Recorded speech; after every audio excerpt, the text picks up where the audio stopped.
З Криму на лівобережжя Херсонщини окупанти перекидають самохідну артилерію, а на півночі півострова виявили базу зберігання інженерної техніки росіян. Інформує партизанський рух АТЕШ. Повідомляється про десятки екскаваторів та вантажних машин, які використовуються для земельних робіт у селі Зарічне Джанкойського району. Історична назва – Камаджі. Підпільники зафіксували координати ворожої бази та інформують, що окупанти продовжують облаштовувати фортифікації на півночі Криму.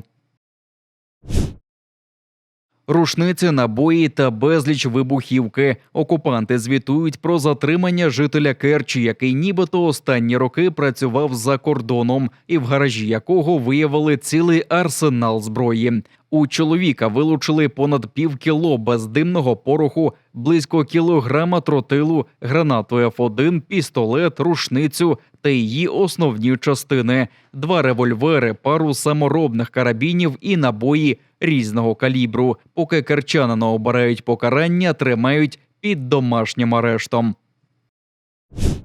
2,5 трильйони рублів хочуть отримати росіяни від України за водну та енергетичну блокаду Криму. Щоправда, позиваються до окупаційного арбітражного суду півострова. Такі збитки нібито нарахували більше 20 віджатих підприємств, які подали аж 36 позовів, заявив спікер окупаційного парламенту Криму Володимир Константінов. Чи не найбільше претензій у бромного заводу, а також у Кримського содового та титану з Армянська, які на початку блокади належали підсанкційному українському олігарху Дмитру Фірташу.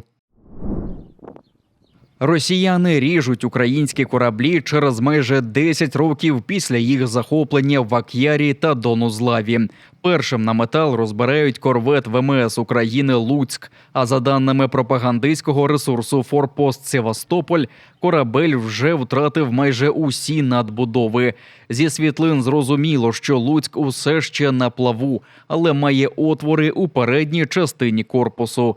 До окупації корабель брав участь практично в усіх міжнародних навчаннях за участі України, у морських парадах, а також був у численних походах і відвідував порти Болгарії, Румунії та Туреччини. Але після захоплення росіянами 20 березня 2014 року корвет більше не залишав окупований Ак'яр. Біля причалу Втор-Чермету в Інкермані пришвартований і легендарний тральщик Черкаси. Судячи з усього, росіяни збираються пустити під ніж і його також. Але поки тральщик цілий. Черкасами колись командував чинний очільник військово-морських сил Олексій Наїшпапа. А запеклий спротив окупантам у 14-му ліг в основу одноіменної воєнної драми Тимура Ященка. Російські загарбники блокували тральщик на озері Донузлав на західному узбережжі Криму. Для цього навіть затопили 4 списані борти. Відбиваючи навалу, моряки надихали інших побратимів.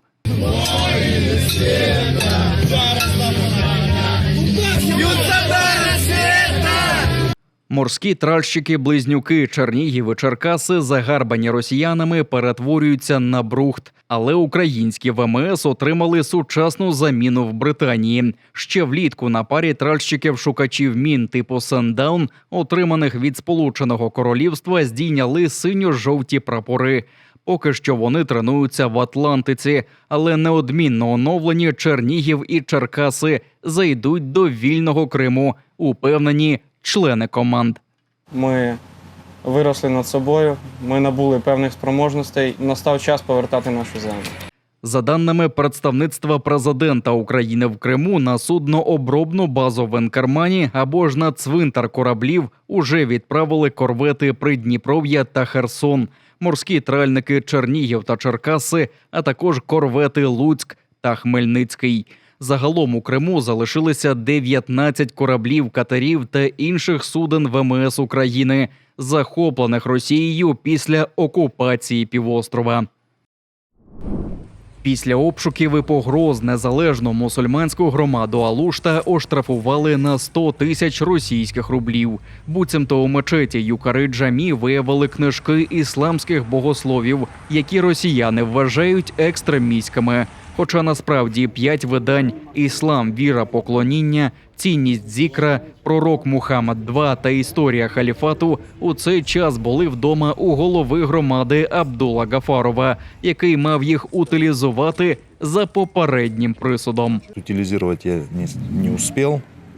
То есть у меня прошли эти мероприятия следственные с нарушениями, где у меня изъяли эти книги и приобщили к материалу дела. То есть якобы эти книги находились в здании мечети, то есть у нас в библиотеке. То есть они там не находились, часть книг находилась у меня дома. Книжки, які цілком законно можна придбати в Україні, але в Росії вважаються загрозливими, радше черговий привід для тиску на непокірну громаду, упевнений її очільник Абдул Гафаров. 30 листопада особисто начальник відділу Центру протидії екстремізму і КАТ кримців Руслан Шамбазов в оточенні озброєних силовиків пропонував поступитися громадою на користь муфтія-колаборанта, підзвітного окупаційній владі Криму. Мы считаем, что религиозную общину Алушта преследуют за ее, так скажем, независимую деятельность, зная предысторию, так скажем, этой общины и этой мечети Юкары-Джами, можно понимать, что это целенаправленная акция, направленная на то, чтобы запугать общину, ліквідувати і так далі. В окупаційних судах маріонетковий муфтіят намагається відібрати мечеть 19 століття Юкари-Джамі, яку ще у 1994 році передали незалежній громаді Алушта у безстрокове та безкоштовне користування. Спершу кримців залякували численними перевірками окупаційних прокурорів, пожежних та інших служб, але не підкоривши членів громади, окупаційний муфтій Еміралі Аблаєв звернувся до своїх покровителів. После того, как суд принял первое решение в пользу мусульманской общины, тут пошел вопль со стороны муфтията, они начали бегать, Сергею Валерьевичу, если я не ошибаюсь, Аксенову, то есть и поднимать вопрос.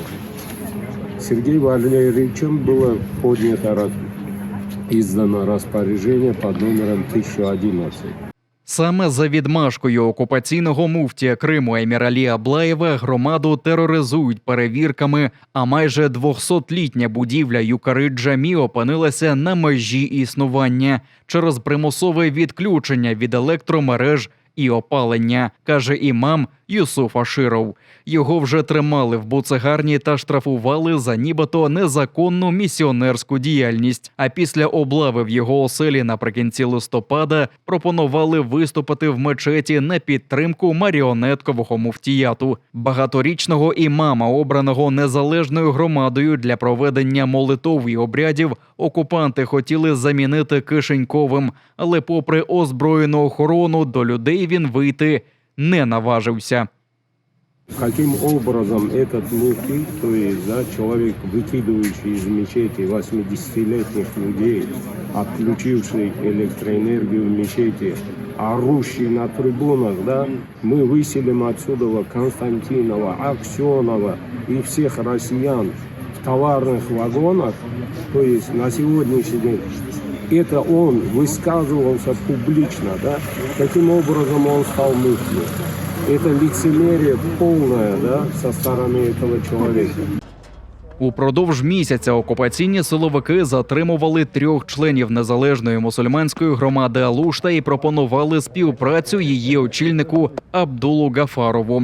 Черговий штраф у 100 тисяч рублів захист обіцяє оскаржувати. Пройти усі рівні окупаційних судів, кажуть, необхідно, щоб позиватися до Європейського суду з прав людини.